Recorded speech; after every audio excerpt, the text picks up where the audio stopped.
Morning of air. That's the best. Morning of air. Yeah, so that's all we eat. Air. Yeah, just air. Just suck it There's in. no calories.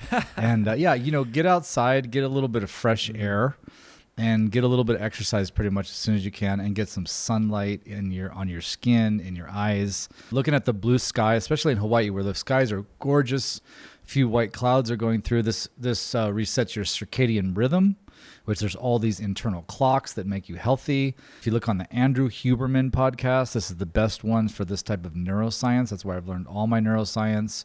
And he talks to the top experts in a lot of different fields. And circadian rhythms is by this guy. His last name is Panda. Cool guy from San Diego, UC San Diego in San Diego. And he's I think the foremost expert on the circadian rhythm. And that's all he spends his whole life doing. So I got that information from him. It was already natural for me to get out there and then just enjoy the beauty. But even if it is a little bit cloudy, even if a little bit rainy, if you look on the Lumen app, I think it's actually called Lux on your phone. Okay, yeah, I've seen that. You've seen it? Yeah. It's LUX or LUXE, I forget.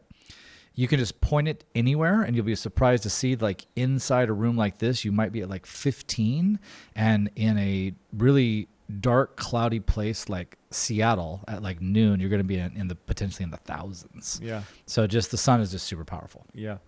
And I just remember when I was like camping, and like camping with my buddies back in the day, you don't want to get up, you want to sleep in, but you're outside, you're camping. And I just remember like, you get up in the morning, take a piss or something, and it's like the sun hits you, you see the sky, you take a breath, and you're just like awake. Yep. Even though I wanted to go back to sleep. I wanted to go back in my cozy, comfy sleeping bag in my tent, but like you just can't. Yeah. It's like it instantly wakes you up.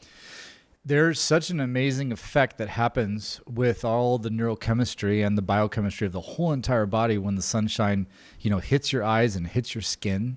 I don't have the deep science into it, but there's a couple of different hormones and just neurochemicals that just change instantly from that. So that's why you can't go back to sleep. And that's the reason why when you go to sleep, you're going to want to have it really dark in your room. A lot of times those blackout curtains are going to be good.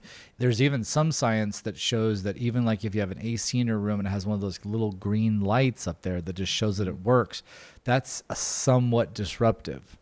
And I feel like I'm not quite as sensitive, but I could just be an illusion about that. Like if I had tape over that, or that might help me. But ours are pretty dark. And then my wife wears, the eye cover. Yeah.